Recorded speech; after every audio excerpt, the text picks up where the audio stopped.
Okay, we have the chicken inside. We'll go ahead and set it for 1 hour. And you want to watch that the bird doesn't fall apart while it's spinning. If it's falling, if there's anything loose, you want to take it out, tie it back up before it starts to go. But right now we look like we got the bird good and centered, and we'll come back in a couple of hours. During that time, I'll make some vegetables and some rice to go along with our chicken rotisserie.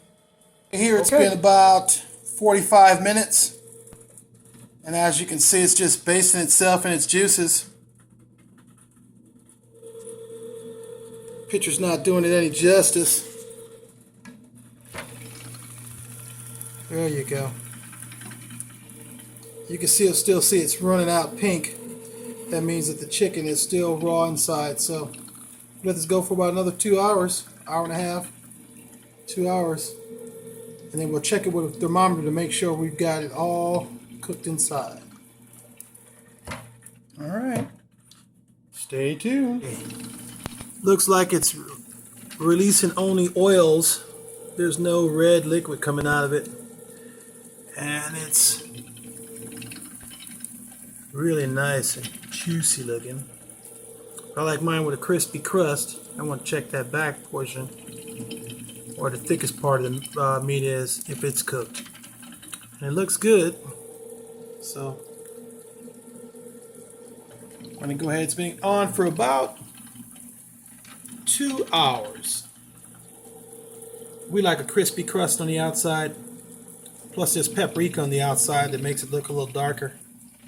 It's actually beautiful. So we're going to go ahead and let that go for about another 20 minutes. And then we'll be ready to plate. There's our bird all done. And it's cooked. As you can see, she's beautiful. Just like we like. Okay, now, if you see there's drippings in here that came away from the bird, you could, if you wanted to, remove this. And you see that oil down in there? That down in there? That fond in the culinary world, that fond? That good stuff all over here and that right there, you could scrape that off and that oil, add a little flour, cook that down and make some of the best chicken gravy you can imagine. We're not going to do that tonight. Tonight is just chicken and vegetables. Okay, we'll plate it up. We're going to let this rest for about 10 minutes so it can keep the juices inside. Okay, here's that oil we had. And somebody said, go ahead. So I scraped in some of the drippings there. I'm going to add some of these drippings to the pan. Not all of it. Oh, well, let's do all of it. Dump all that goodness in there. We're going to scrape out the pan. We're going to bring this up. We're going to heat this up, and I'll show you how to do this. Okay, here we go. We have the fond heating up.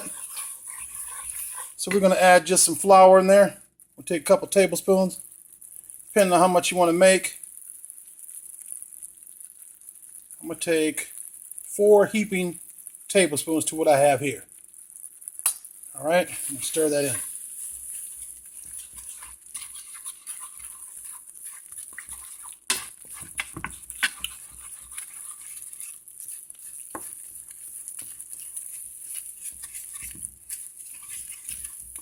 Don't worry about lumps. They won't be any. Guaranteed if you use this method.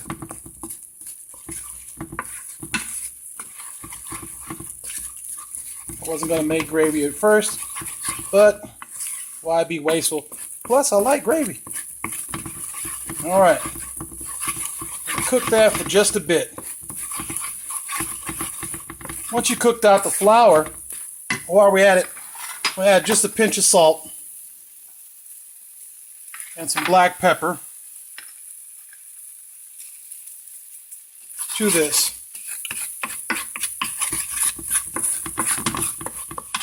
Now you can add milk, you can add chicken stock, veal stock, whatever you want. But this gravy is going to have so much flavor from the fond here at the bottom that you don't need much else. So we're just going to go with water.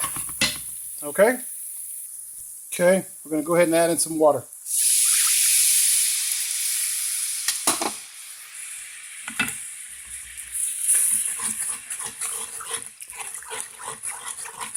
Scraping that bottom.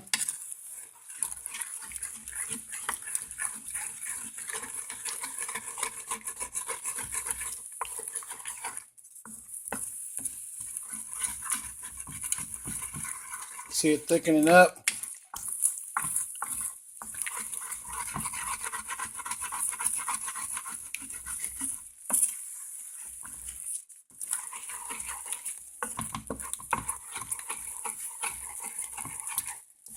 You can add mushrooms in here, onion, whatever you want.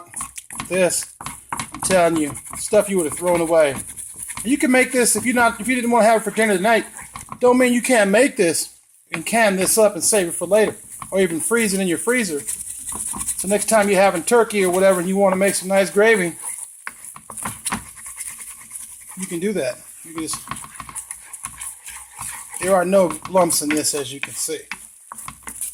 You can add a little pat of butter in here. We're going to keep it simple. Add a little more water.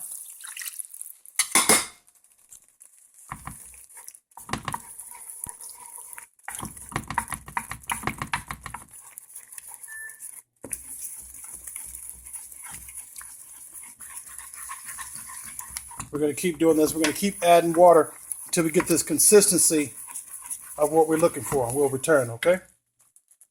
Okay, gotten it to the consistency we want. We haven't tested it. We're going to go ahead and taste it now.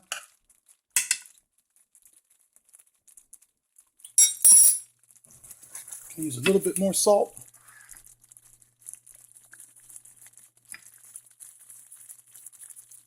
Perfect. That's all you have to do, folks. There's your Thanksgiving gravy. You do the same thing with your Thanksgiving turkey as we've done with this chicken. There's our gravy for tonight. Ta-da! There you have it. Perfect gravy. All done. It's that easy. Okay, just want to give you an idea of what I've done with that chicken. It's been sitting for about 10 or 15 minutes, wrapped up like that, just sitting there. And it'll be ready to slice right about now. Okay, we're ready to carve the bird. Nicely roasted bird. We'll go ahead and get ready to cut it up. There's no red in here, showing that this might get us sick. This is cooked all the way to the bone. As you can see, it's full of juice. It's juicy, and it'll be nice to be plated. I'm gonna go ahead and plate it. There you have it. Rotisserie chicken, rice and gravy, and mixed vegetables.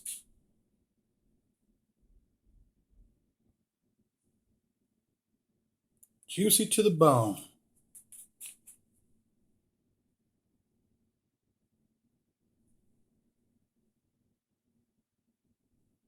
Bon appetit.